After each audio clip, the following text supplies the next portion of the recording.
So peeps, another day, and if you're in manufacturing like I am, you get to spend most of your life on one of these panels. So I thought if I help someone by walking through the panels and the drawings, and that's cushed it. Alright, so we've got here, it's a quick look at the old overloads with the contactors below, with the blue signal cable being your signal cable. It's mainly coming from the PLC, a few MCBs going down to a variable drive, few solid state relays, and then down to your terminal blocks. This is where you'll be doing most of your testing.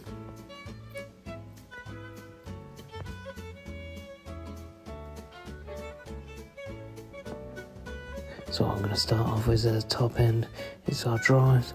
and then what we've got is the bus bar feeding down to our overloads with our variable pots that we can change the amperage that they trip at, and then that's feeding down to our contactors that then would then feed the power out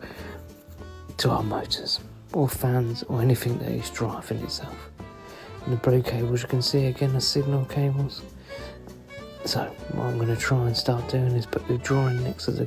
physical component itself, and this way if anybody hasn't seen it before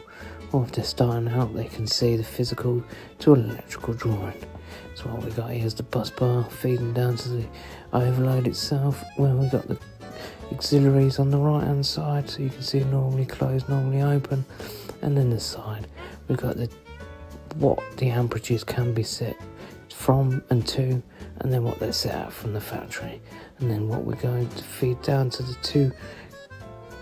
contactors at the bottom, and then that feeds right out to the terminal blocks right at the bottom as you saw before, and out to the motor. The blue cables you can see, this is a signal cable, that'll be your 24 pulling in the contactor,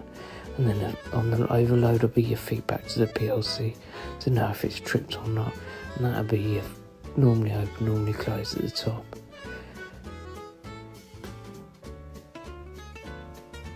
Now as you can see from the numbering of the components themselves as well, the first letter is normally the page, then what the letter is, what it is, and then the second letter and number it can be where it is on the page, because you'll have a scale around it. Now if that's helped anyone, peeps, that's legend approved.